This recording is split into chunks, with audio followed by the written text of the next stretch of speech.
Quick, you have 1 minute to find the probability that an offspring of this trihybrid cross is a heterozygote.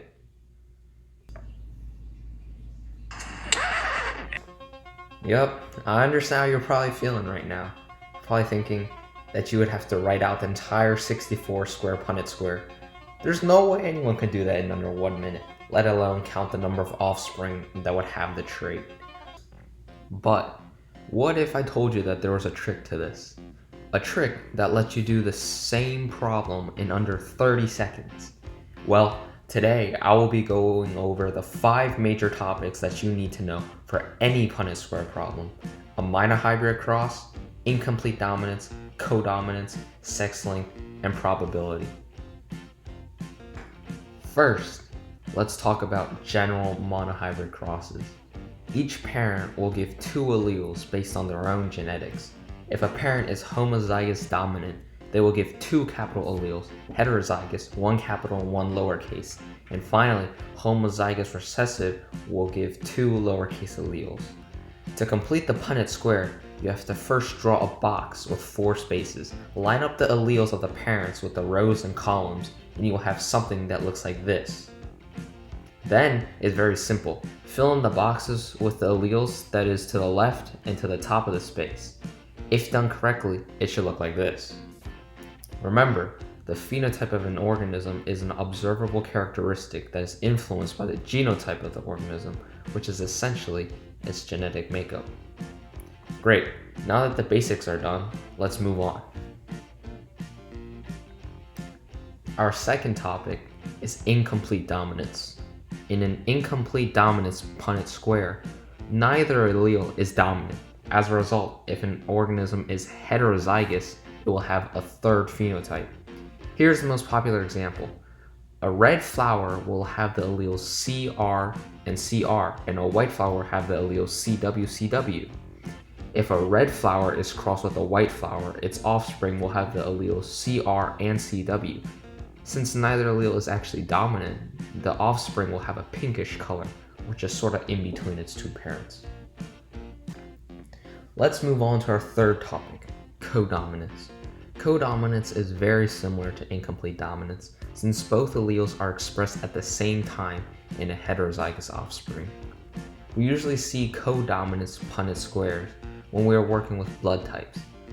Let's do an example. Let's say that someone with a blood type B has a child with someone with blood type A.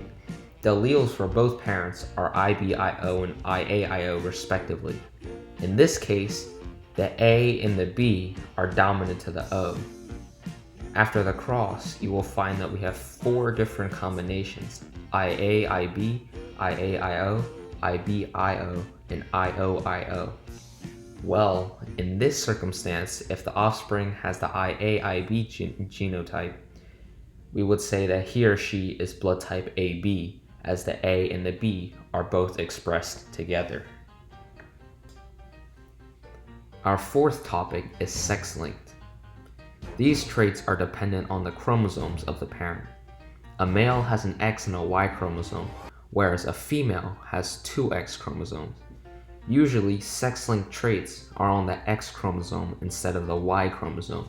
As a result, males have a higher chance of receiving the recessive trait. If a female receives a dominant and a recessive on her X chromosomes, she is known as a carrier and does not actually express the recessive trait. Let's use hemophilia as an example. An unaffected father crosses with a carrier mother. The alleles split and are crossed. From the results, we can see that if the couple has a daughter, she will not be affected, though she could be a carrier. However, if the couple has a son, he has a 50% chance of having hemophilia or being unaffected.